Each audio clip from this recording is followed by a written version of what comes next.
Let's talk about psychology. The study of the brain. Psychologists believe that this thought-generating device is the cause for all matters in the human world.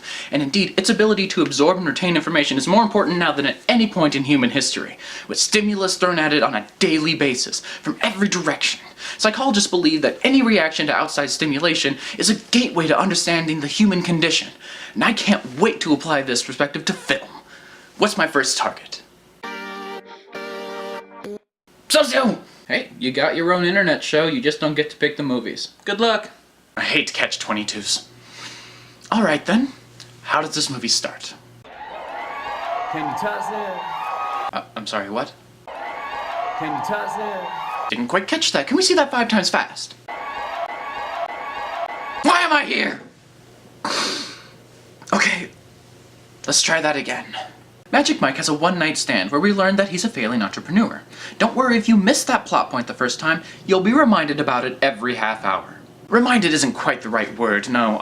Instead, let's go with the phrase, forced to experience. Yes, that seems more apt. Like when he applies for a loan. You are currently the manager of an automotive accessories business? Mm-hmm, absolutely, and an event management company, roofing firm. Honestly, the list goes on. Wow, you're a busy guy. Yeah, lucky to be.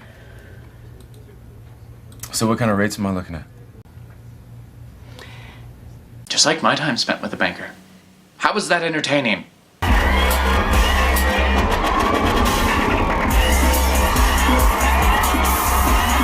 Oh, right, by interjecting balls-to-the-wall entertainment. I'm not taking that pun back. When he's not wiggling his credit score or gyrating his magic, Mike freelances for the worst construction employer ever. The man hired a homeless guy named Adam from Craigslist, who is as useless as aimless drifters get.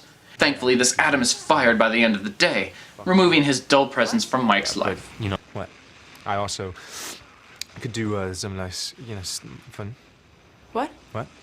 Why is the camera still following this man?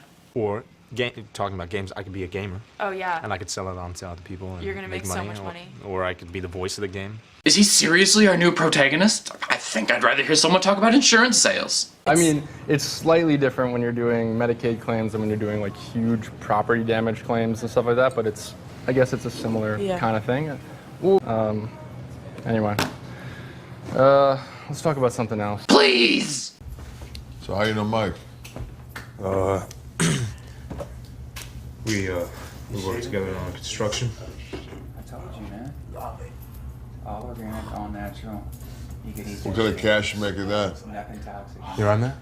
Seriously, it's called Pace. Pick it up! Bam! I look ashy to you? What's that, man? I look ashy? Hell, man. Heads up. Get a little spray on that calf there. Come on. Come on. Dude, I don't want to spray your leg. Someone, hand these guys a script. Any script. I'll write one for you right now, in fact. Yeah. Alright, Adam enters. People speak instead of mumble. Next scene.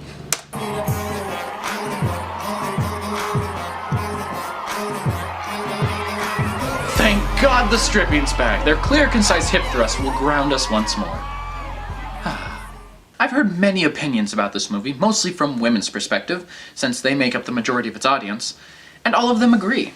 The plot is absolutely not the reason to watch the film. In fact, it's only an excuse for the stripping to be accepted.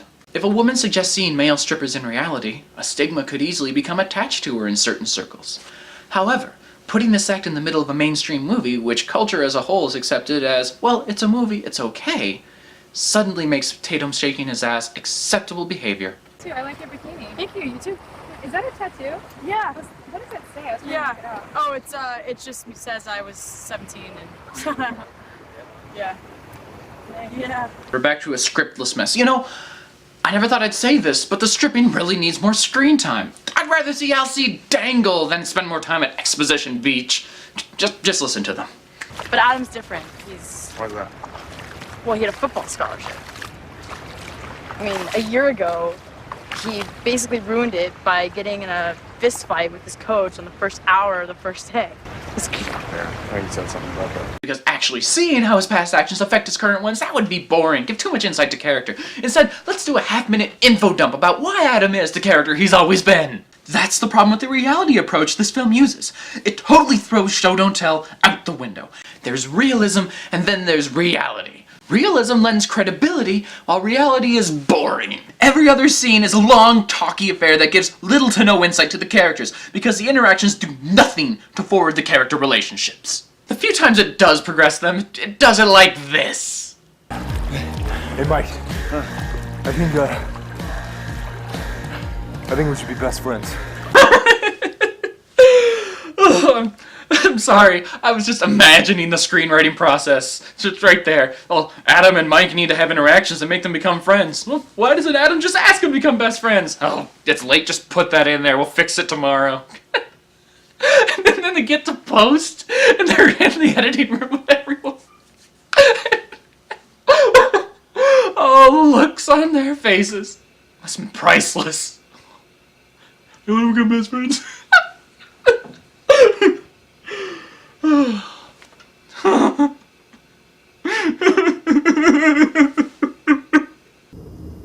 I can walk right out that door, right now, And do a lot better than 7.5%. I'm sorry, that used to be 10. but you don't. You didn't, and you won't. Can it be? Yes? Yes, it can! Psychology! I recognize it when I see it! Let's talk about it! Dallas exerts his power over Mike, playing the co-owner angle whenever he feels the need to placate Mike's financial concerns, which are constant and unending.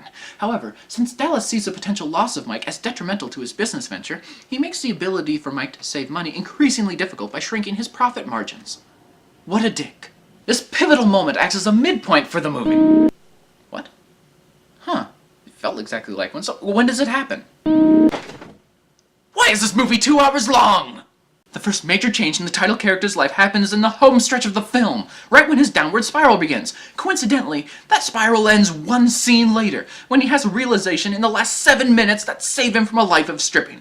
The only interesting part of this whole ordeal. Honestly, I don't get this film. The stripping's the allure, and it's hardly even there. What possesses people to watch it? Sure, it's based on real events, but so was The Girl Next Door. Does that make it worth watching? Hell no! I'm not saying Magic Mike is torture porn. I'm saying it's pornless and torturous. For people that want eye candy, rent this and have the fast forward button ready. For anyone else, avoid. You'll be dragged through endless financial disputes, flat romances, and the world's worst ad-libbed scenes. But look at the bright side. At least there's no sequel. That's it! I'm done! Congratulations, Internet, you've broken me! What the hell would it be about? Magic Mike 2, Furniture Stripper. Or how about Magic Mike 2, Financially Nude? Or maybe MM2, That Much Sweeter. Good God, when will this end?